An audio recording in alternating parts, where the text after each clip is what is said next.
Welcome back to Charter California Edition. I am Brad Pomerance. Over this half hour, we'll be speaking with 3 educators. We will start with the president of Cal State Long Beach. His name is King Alexander. Then we'll be speaking with the trustee on the Long Beach Community College Board. His name is Jeff Kellogg. And we conclude with Chris Steinhauser, who is the superintendent of Long Beach Unified School District. You know them all, I am sure.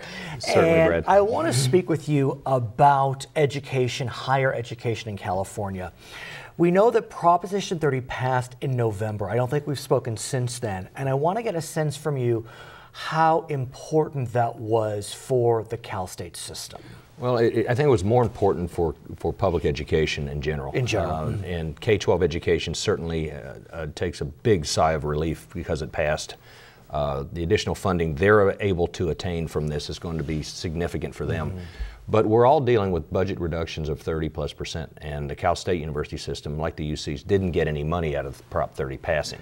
But it prevented cuts, is that right? Exactly. It prevented another hatchet in the middle of the year, another major cut that we would have to endure, that we were preparing to take, which meant about, for our campus alone, that would eliminate 2,000 classes. Now, I remember, because my niece is actually applying to some Cal States right now, that the Cal State system issued letters to applicants saying, if Prop 30 does not pass, we are going to cut our admittees, I should say. Yeah. Is that going to happen now, or you're going to keep admissions decisions at the same level? We're going to keep admissions decisions at the same level, but more importantly, that, as I mentioned, protects the fact that we now will not have to lay off 200 faculty members, and we'll be able to offer the 2,000 additional classes that we're hoping to offer. I have to speak with you about admissions, because I was stunned, and I'm flipping through my papers because this graph is nothing short of mesmerizing. You look at the number of applicants to the Cal State system generally, it is a staggering number.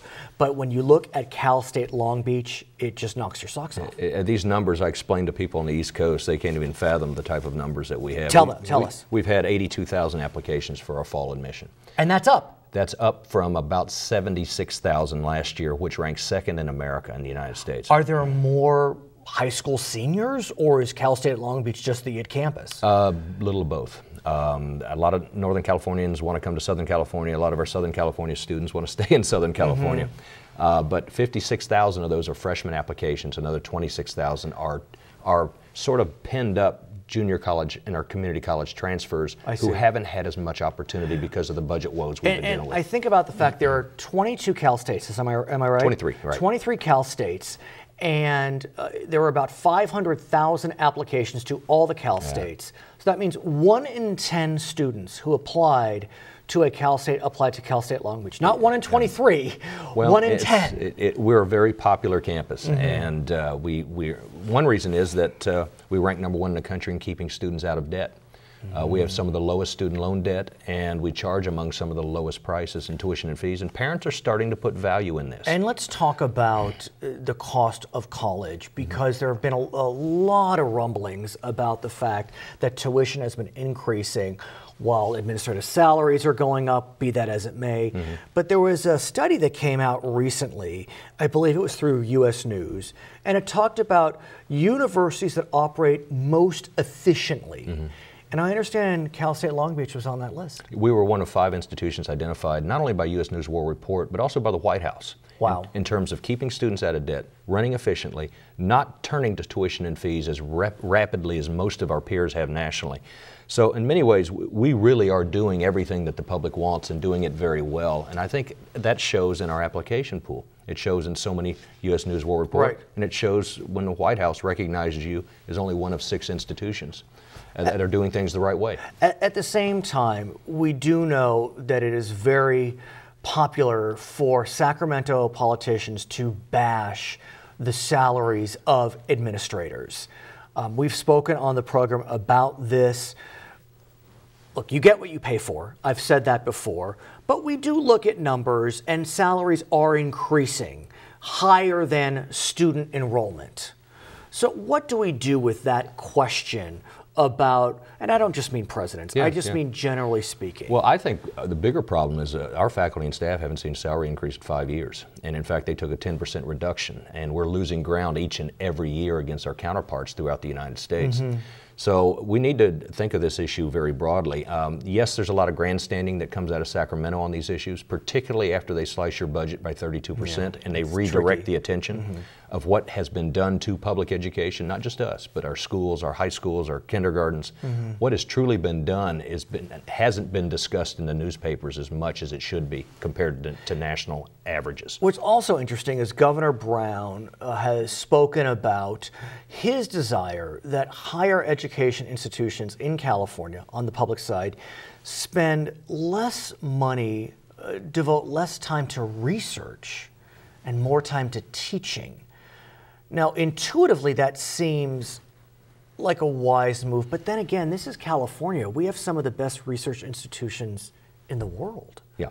So I get what he's saying, but how do you balance that? I think you can do both and do both well. And the Cal State University, especially our campus, as one that produces $50 million in applied research, working with Boeing, working with Raytheon, working with Northrop Grumman, working in the health areas and with our hospitals. We've been able to clearly demonstrate that our research does matter, and it matters to our students going on to great careers in health and other areas. How do we show that? Because you think about some of the larger public schools like Cal State Long Beach, where some will say they'll walk into a room, there's 700 students, the professor pontificates, the TAs wind up being the real professors, and they go off and do their research, and you don't really see that. And I've been at the University of Illinois and University of Wisconsin where I rarely saw undergraduates. Our full-time faculty, our tenured faculty teach freshmen. They're in the classroom. We don't have classes of 700.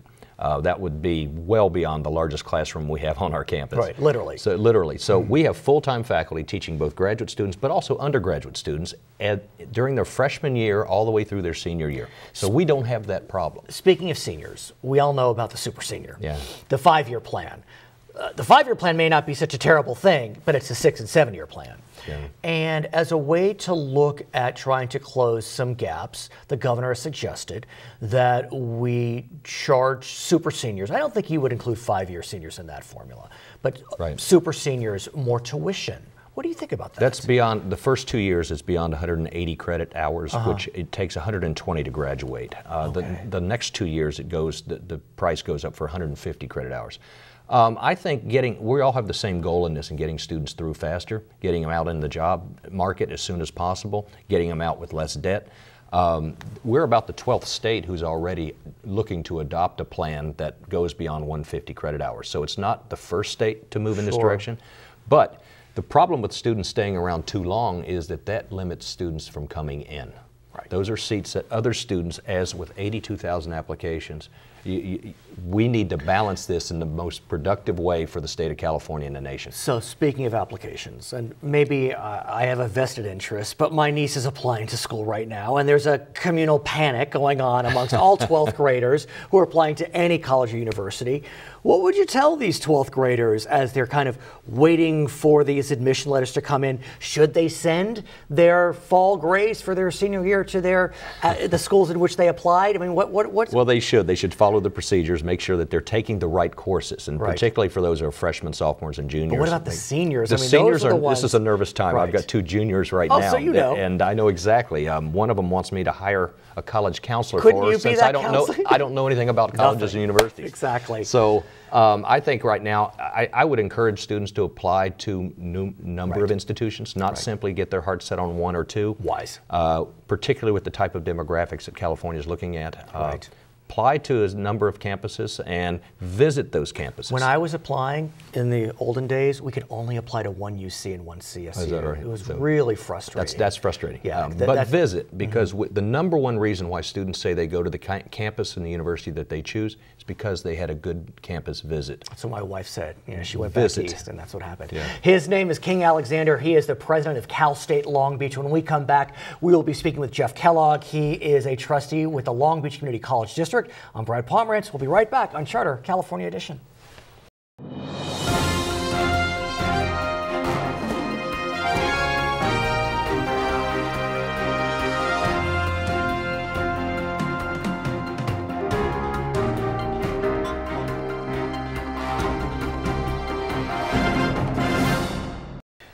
The This is Charter California Edition. We are back. I am Brad Pomerance. His name is Jeff Kellogg. He is a trustee on the Long Beach Community College District. We thank you for joining us. Thank you. We just spoke with King Alexander, who's the president of Cal State Long Beach. And so I want to get your perspective as it relates to community colleges.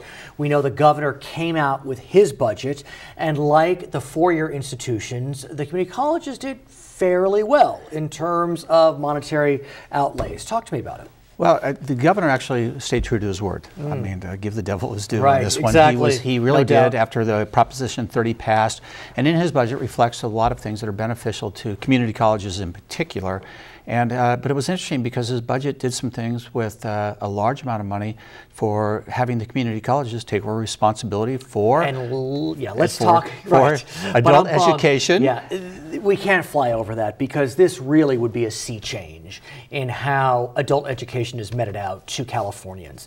If you can, what exactly is adult education?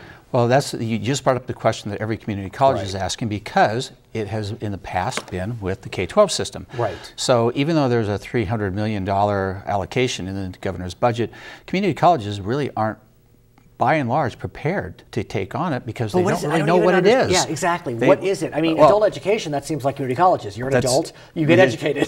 That's true. But clearly it's not that. But the devil's in the details, and we really don't know. So that's one component of the budget, because it's a shift in how we've done in the past. So is it adults trying to get their high school diplomas? It could be. I don't know.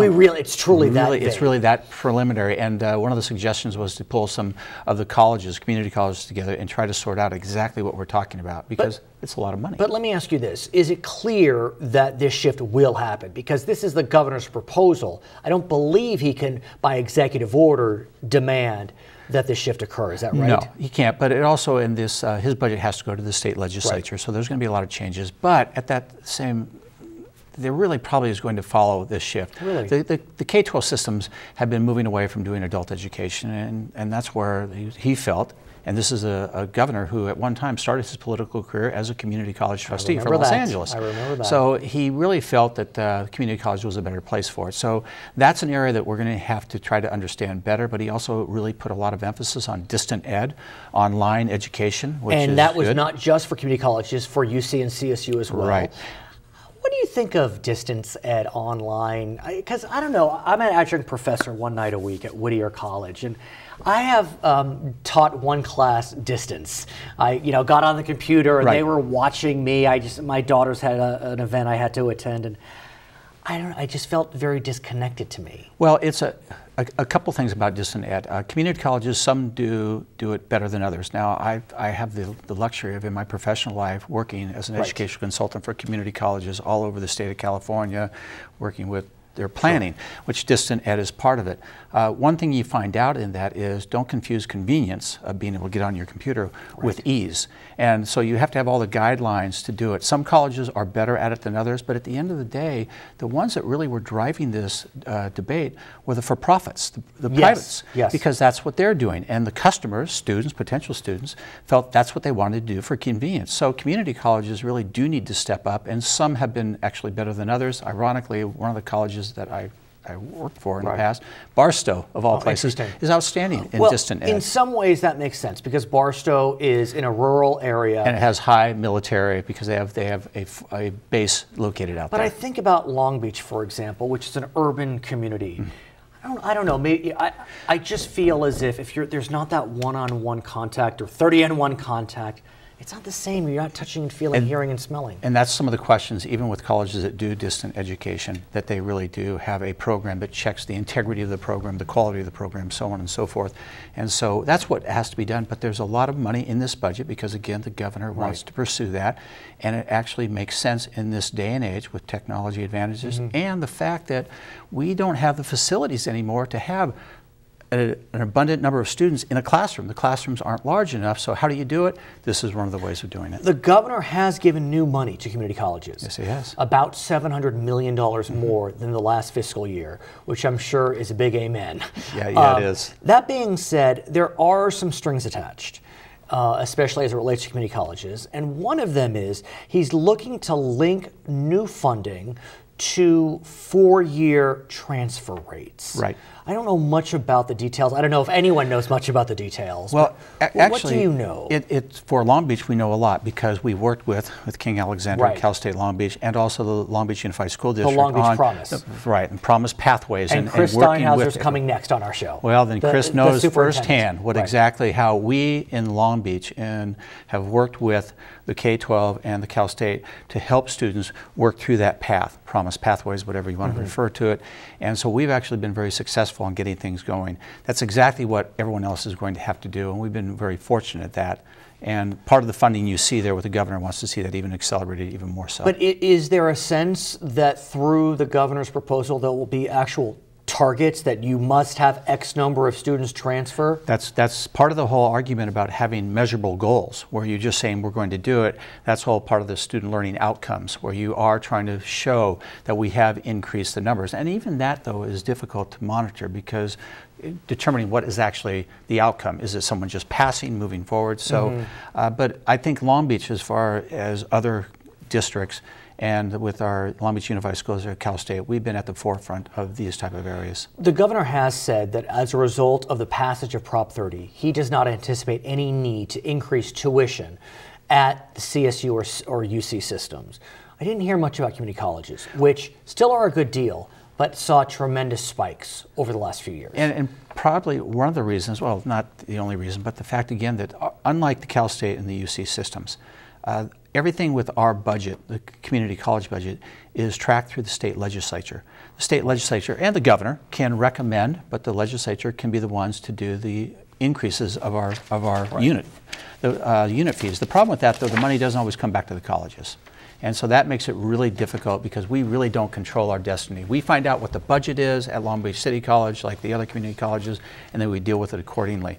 So this year we're okay. Prop 30, thank taxpayers of California very much. But in the future, we don't know. We're still fighting some issues, and we're dealing with some very difficult issues right now. But and I want to talk to you about that because prior to Prop 30's passage, I know that the Long Beach Community College District was looking at budget cuts. Right. There was discussion about cutting about $2 million through elimination of 17 programs.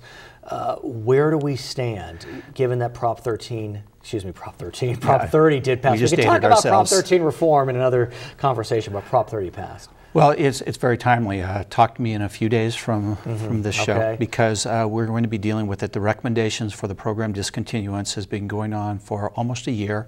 We've really worked with our academic senate, our faculty, everyone involved, and we're actually in a few days going to have the meeting where we are looking to discontinue some programs. Really? Even though Prop 30 passed, even though the governor has new money for community colleges?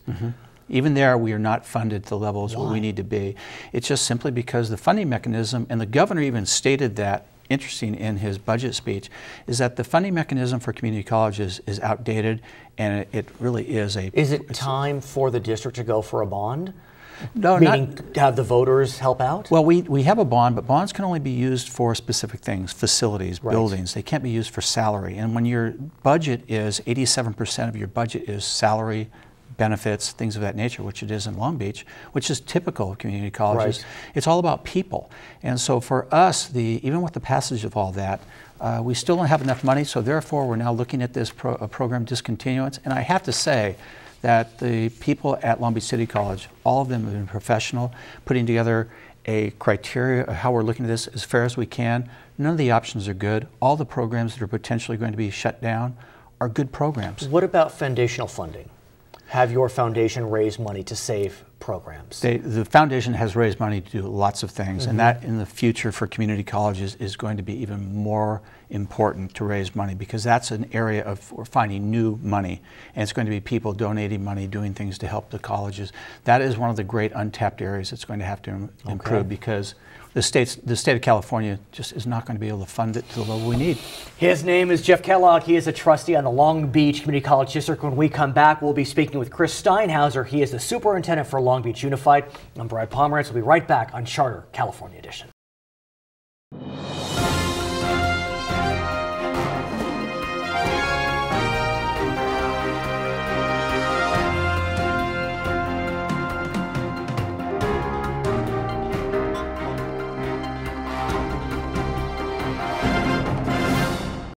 Welcome back to Charter California Edition. My name is Brad Pomerance. I'm glad you're still with us. Yes, we are now joined by Chris Steinhauser. He is the superintendent for Long Beach Unified School District, sir, the third largest district in the entire state. Correct. So you have a lot of students. How many? 82,000. Wow. And I know that your school district, like many school districts, faced funding challenges over the last several years. Talk to me about how Prop 30 impacts those funding challenges. Of course, Prop 30 passed in November. Correct. What Prop 30 did for us immediately was to stabilize our budget, and to, if it had failed, we would have had to cut $55 million the next day. Literally. Literally. And is that a lot of money in the scheme of your entire budget? The scheme, yes. Yeah. It represents close to 8% of the budget. So that would have been dramatic. I presume you would have seen shorter school days, shorter school year, potential layoffs? We had already laid off 800 employees the previous year. We were looking at more layoffs. We were looking at a shortened school year by 20 days.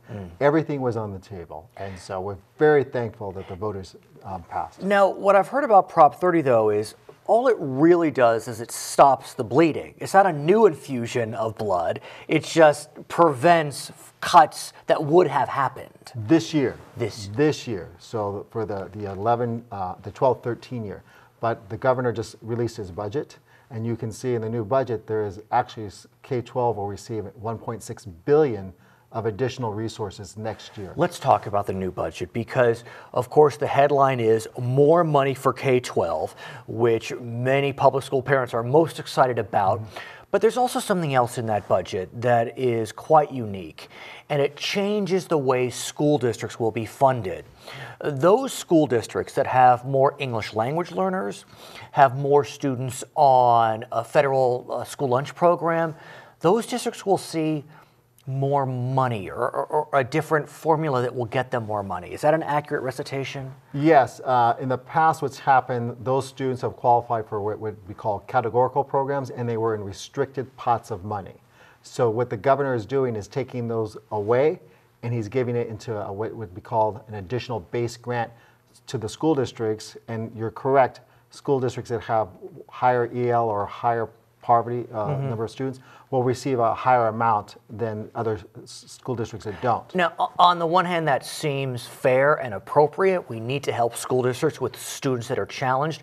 On the other hand, you know, I could see some suburban soccer moms in more affluent areas being very angry about this. You know, why should our students suffer and get less funding vis-a-vis other students? Well, they're not getting those funding categorical programs now. So for example, a school district that's well off, that doesn't have a lot of students in poverty or a lot of ELs, they're not getting those resources now. Anyways. So what the governor has done is no one will go below a base. There will be an increase in the base for everybody. Okay. But then he's saying, I'm going to increase this other program that were in these old programs at a higher rate, and I'm going to give the local districts total flexibility on how to spend that money. And let's talk about that, because that's the second part of the headline. Whether you are a school district that gets more money as a result of students in poverty or not, all school districts under the proposed formula will have strings cut. I mean, you won't have all these mandates from Sacramento, is that right? Absolutely. The mandate will be accountability. We will be charged to do our job and to do it well. And if you don't do it well, then you could lose that flexibility. So let's talk about accountability, because there are a lot of ways that one could be made accountable. It could be standardized tests. It could be graduation rates.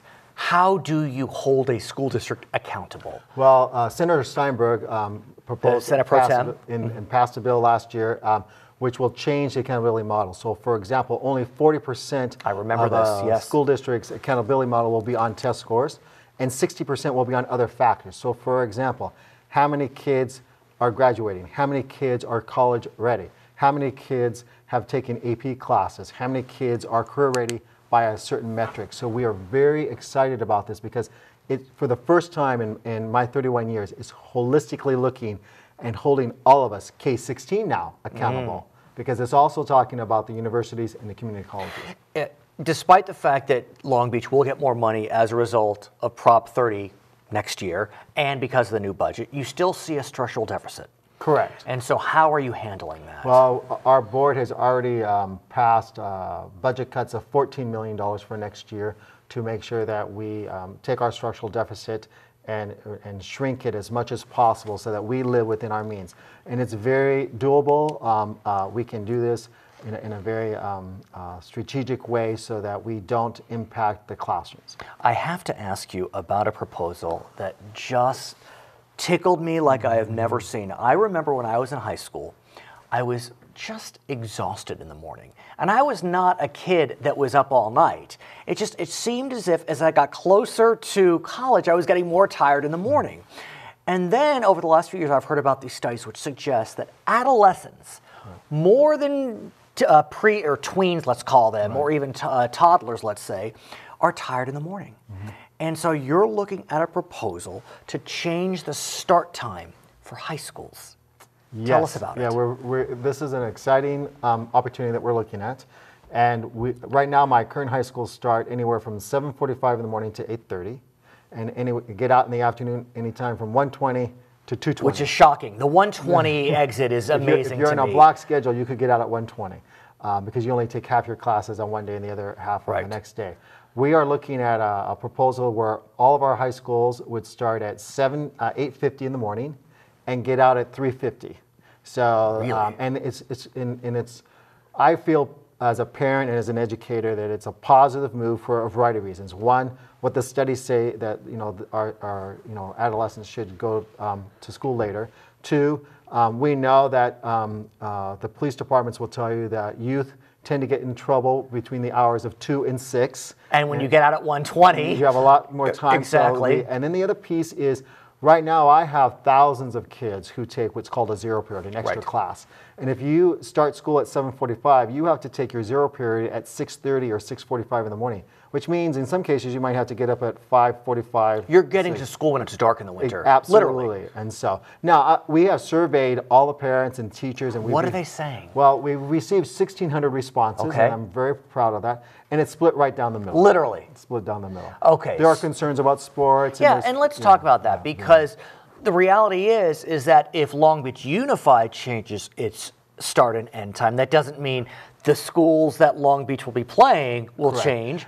Yeah, and then that's really only in the off season or the postseason because Long Beach Unified is fortunate it's its own league. Literally, it's big enough. It's called the Moore League, and so the Moore League. How many high schools do you have? I have 10 high schools. Wow. Okay. So there's only one school that's outside our league, so they would have to change with us. So on those postseason or preseason games, the kids would have to miss one class period, depending on where the game was, to get out early. Are you okay with that? I'm okay with that because I did that when I was in high school. You know, in order to be an athlete, you have to be a scholar also. So the bottom line was we used to take this note around to our teachers. If we didn't have a C or better in that class, we couldn't go to that game. Okay. So I'm okay with that because I love sports. I did it. Right. But at the same time, our number one responsibility is education. So you said the parents, the teachers are split 50-50. Ultimately, the decision lies with your school board, I presume. Correct. And so as we speak today, where do we stand? Has anyone made public statements, public pronouncements? Yeah. The board's been actually talking about this for a couple of years, and so some board members more than others. And so I can't say how the board will vote today, but there are some board members that have questions about the process or questions about what would happen. I would hope that if the board passes this, that the board would tell us, we want to do this for a period of X years. We want to study this. We want to evaluate it.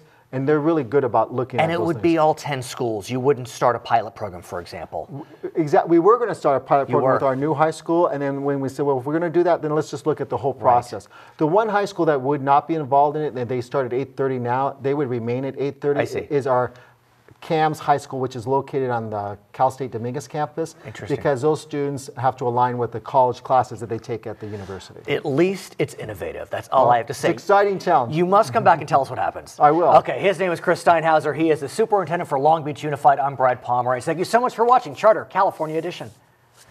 Thank you, sir.